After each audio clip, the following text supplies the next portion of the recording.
Hey, Internet, it's Paul, it's Matt, the Dork Lords.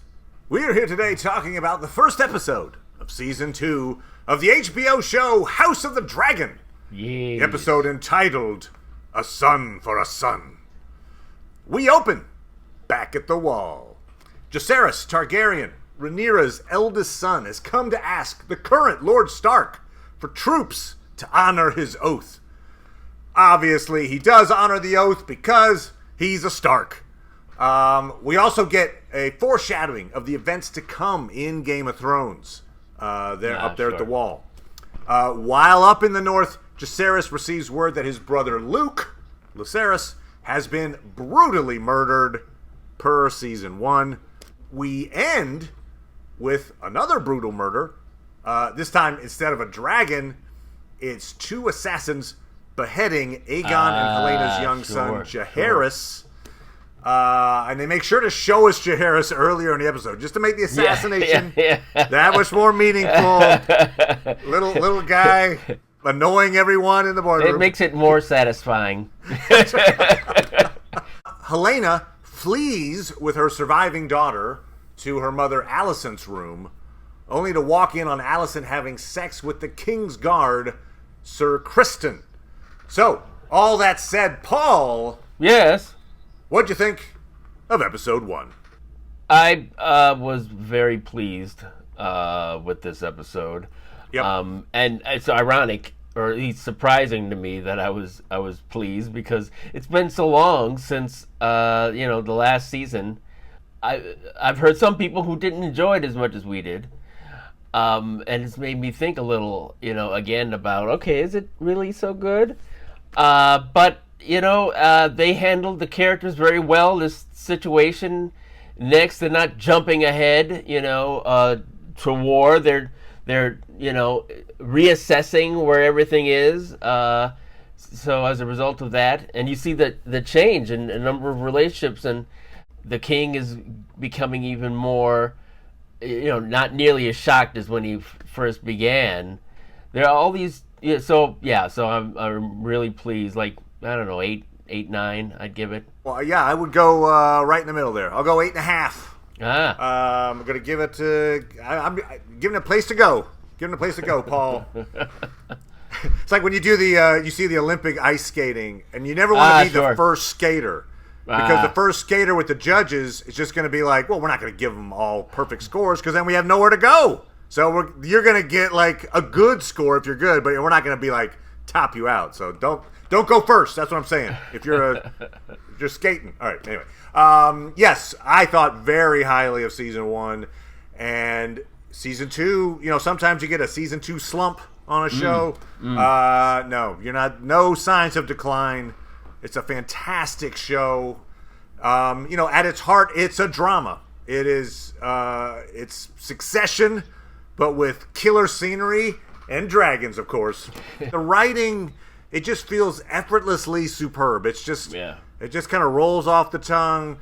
There's that great scene there right in the beginning where Aemon commands Rhaenys to get back on your dragon. We're gonna go kill Aemon, and she's like. Yeah.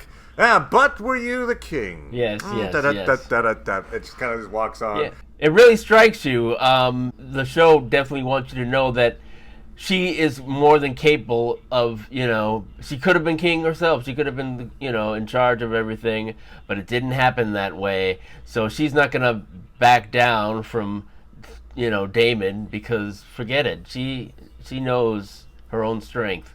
And the acting is spot on. The production value is not only high, but it's immersive. It really does make you believe this is a fully realized world, and that the camera is just happens to be showing us a glimpse of this room or this castle or whatever. That it could just go anywhere in this giant world.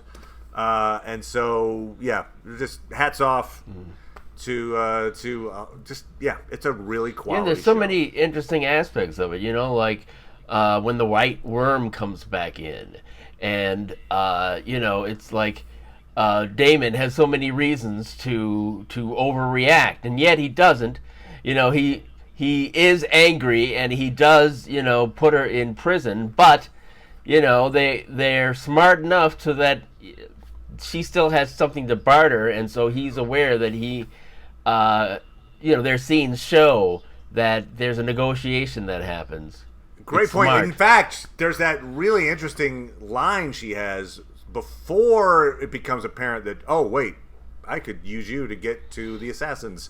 Yes. She says to him, admits, and you could see that the admission is almost make her saying like, oh, I could be giving my own death sentence here, but she's like, I have nothing of value to give you.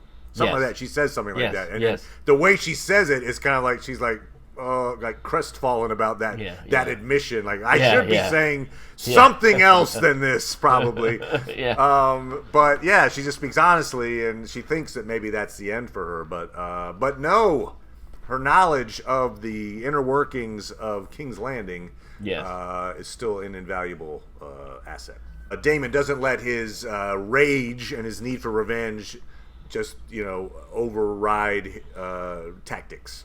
Yeah. Basically. So, right, Team Black versus Team Green. Team Green, Aemon killed Lucerys back in season 1, so Team Black kills Jaehaerys. Yeah, the assassination of Jaehaerys, the son for a son, it's a more restrained version of what transpired in the book version. Yes. So, book spoilers ahead. 3, 2, 1, whatever. There are a number of differences, but the biggest difference is that the book assassins, Blood and Cheese, made Helena choose who should be murdered, and then they murdered the other child. And then she eventually committed suicide due to her grief, which is, I think, very, very, very much like, the Sophie's choice. It is Sophie's choice. Yeah. And has the same result. So if I had to guess, I would guess that Helena will still commit suicide in the show as well. She still has plenty of reasons to grieve. I'm sure you're probably right, even though, it's funny. She has that capacity to foretell, even though she doesn't weaponize it at all. Nobody listens to her. You know what? Yeah. Well, she doesn't say, like, hey, maybe we should do something about this. No, she's like, this bad thing is going to happen. What bad thing? Rats. Like, okay, yeah, I don't know. True. I guess her predictions are vague enough that people can't really necessarily pick up on them, if she was able to say, hey, because of this thing, then let's do X and Y, and if something bad happened, then she could be like, hey, if you had just done what I said. But no, she doesn't do anything. So yeah, it's like, it'd be more interesting, actually, I guess, if that caused her to change. But you're probably right. What's the name of the what am I thinking, the mythological Cassandra? Cassandra, right, the woman who makes all the predictions and no one listens to them. Yeah. So apparently I was listening to the podcast afterwards, and that actress who plays Helena, the actress had played Cassandra before. Nice. All right. Well, there you go. A reprise. Yes, exactly.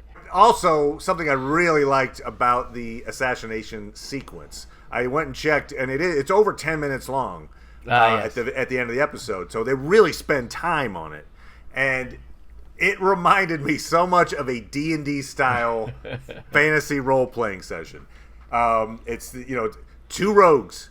They get hired by a secretive nobleman to sneak into his enemy's castle to kill a prince for revenge. Most modules are kill someone, save someone, or steal something. And then the way that when they walk right through the throne room, and it's while the king is still there, and they're just hoping that their rat catcher props and their dog are going to save them, which it does, which is great. But if that's D&D, you got to roll. You're going to be rolling. You're going to roll for deception. You got to roll high, because if you don't, there's going to be this massive fight on your hands, and you're going to have to anyway. So it was just well played by the showrunners. I don't know if they did that intentionally. It felt almost like an intentional, an homage to role playing. Sure. That was up front and center. So good on them. They probably leveled up. Probably. All right, maybe you're learning something there about how to tell good stories in this, because just like the actual D&D movie that people said felt like doing a campaign. Yep. You want to have, that whole part where they were like, okay, which way do we go? And then he, says, okay, we're gonna go up this, up these stairs, or go over this part. It was very in the moment, like you didn't know you it was could feel happen. their, like, instead of just being point click, oh, kill that guy, he's dead. You see the, all the little variables that go into what eventually was actually killing the wrong person. But anyway, it worked out. I thought it was really intense, and then you knew there was this terrible thing about to happen, and as you watch them blunder their way through the castle, it kept your attention. It really did. It was like, oh, okay, where's this? Where's this gonna resolve itself? Now, do you think Cheese and Blood live to fight another day? I don't. Yeah, I mean, to their credit, mission accomplished, because not only did they kill a kid, but they also said in front of Helena, like, he said to kill a son. So they know. I mean, not that it would have been that mysterious, but you never know. It's certainly not mysterious now who sent them to kill this kid. It's not like Life of Brian. Like, what happened to the leg? Is it the flu? I mean, one would think they probably, once the guard gets raised, I'd guess bad things happen to them. Of course, that'll shed a light there on Kristen or Crispin, right? Right. So that's an interesting, Kristen. Sir Kristen Cole. Now, on one hand, if you took it into like a modern, just context of like, well, Allison isn't married, she's just having sex with this guy. But, that's public knowledge that she is having sex with a commoner, essentially. This is a common-born soldier. Well, and he's not supposed to be doing stuff like that, right? So. Oh, correct. So, but I'm just saying, not only would it embarrass the royal family, but sex can lead to pregnancy. That could be seen as a potential threat to the throne. Sure. That could even elevate then Kristen's position at the expense of someone else. There's a lot. Anyway, so it will not be. Yeah, sure. But sort of like, why wasn't he doing his job? Like, oh, right. Where was he when that happened? Because he was. Where was he? Huh? Yeah, and the other guys, or he should have been like, hey, stop hanging out with the king. Get back to your posts so that some rat catcher doesn't come along and kill some kids. That's a great point. I mean, like, maybe Helena doesn't say anything. I mean, she's the one that finds out. She's got other things on her mind at the moment. Right. Maybe Allison's like, hey, can we just keep that between us? And, or maybe she's like, boy, isn't it terrible that your child dies? I know what I would do if my kid had died. Here's some poison. I'll just leave you alone to make up your own mind what you're going to do. That's right. Oh, wow. Now, talk about a dark way to do it. Like, in the show, they just, like, kill her off and, like, she committed suicide. What a shame. Couldn't take the grief. Yeah, or the burden of seeing whatever she saw. Whatever it was. Probably the death of her child. That's probably all she saw. Oh, that's all she saw. I mean, that's hysterical person who can trust what her eyes might have seen after. Yeah, exactly. Yeah. I will say that it does. I think they lingered a lot on Otto when we first see them having a sexual encounter in the beginning of the episode, and then they come into the meeting room. Yes. Otto looks at him, looks at Kristen, looks back at Allison. Sure. I think he knows. I think he's like. You would think though, then he would like put a little dig into her during their meeting, though. Maybe he thought it was weird, but doesn't know exactly what's going on. You might just be like, "That's weird," but I'm not gonna, my daughter knows better than that. He might be thinking. I don't know that he would think that, frankly. But, he doesn't seem to take much on assumption. He seems to be a guy who's like... right, anyway. But, sometimes people can get blind to things. Well, you do have this, so you have Laris, the guy who was pretty important last time around, who I'd forgotten about. I was like, oh, right, that guy. He has this little, tete-a-tete with Aegon. And basically is saying, what I got out of it was, hey, Otto, he was your dad's hand. Yeah. Do you really want him around as yours? It kind of like makes you seem weak. So I'm guessing he's trying to say, like, you should choose a new hand. And I'm wondering if that means he's trying to... I've got two right here. I got two. Don't look at my club foot, but my hands are great.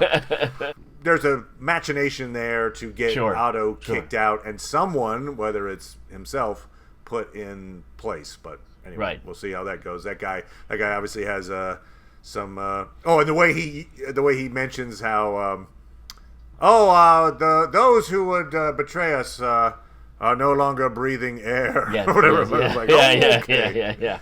All right, so he can, and he murdered people or had people murdered last season as well. So including his father, right? I think he killed off. I think his own family. There's a character that's introduced that is a book character, most likely a book character.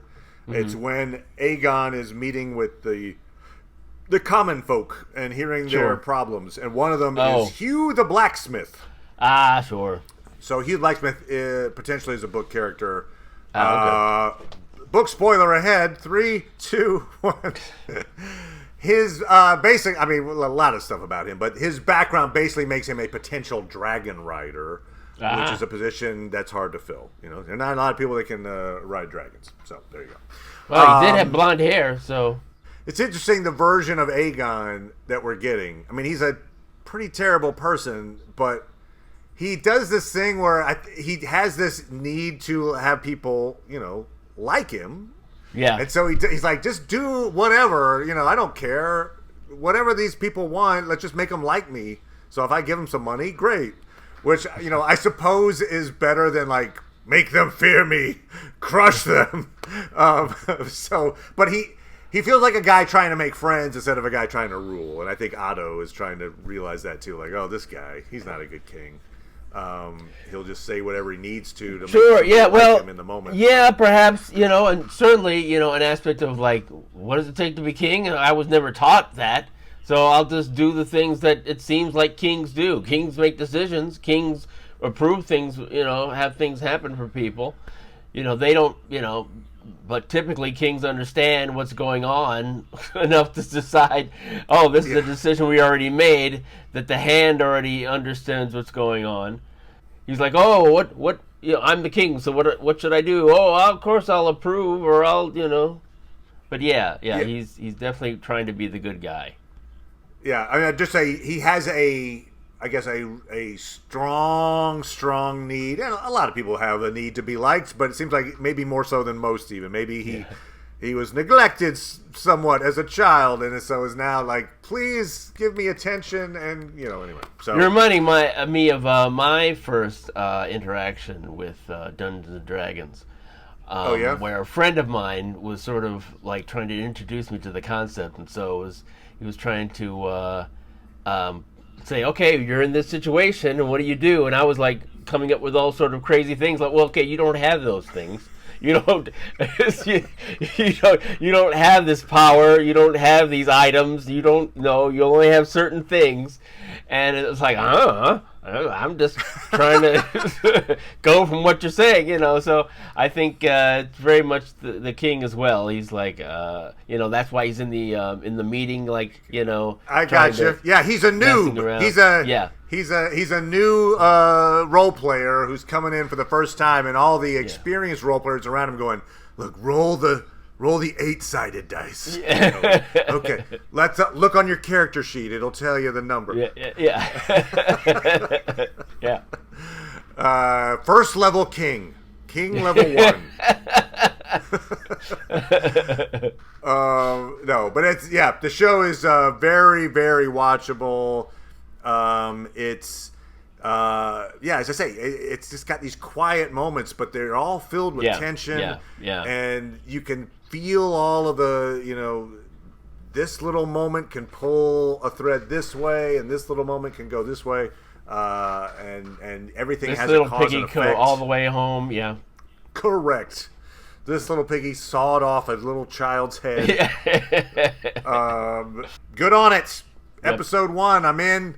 We'll be back talking about episode 2. Also got the Lazarus Project, and of course, the Acolyte. Despite episode 3 was a that was a tough one to rebound from, but we'll see what happens with episode 4. Anyway, we'll be back talking about all those things and more. Also, a live stream. Gonna do the Knife in the Dark chapter from Fellowship of the Ring. All that stuff happening. So thank you as always, Paul. Appreciate it, good sir. No problem. And we'll talk to everybody next time. Bye. Bye.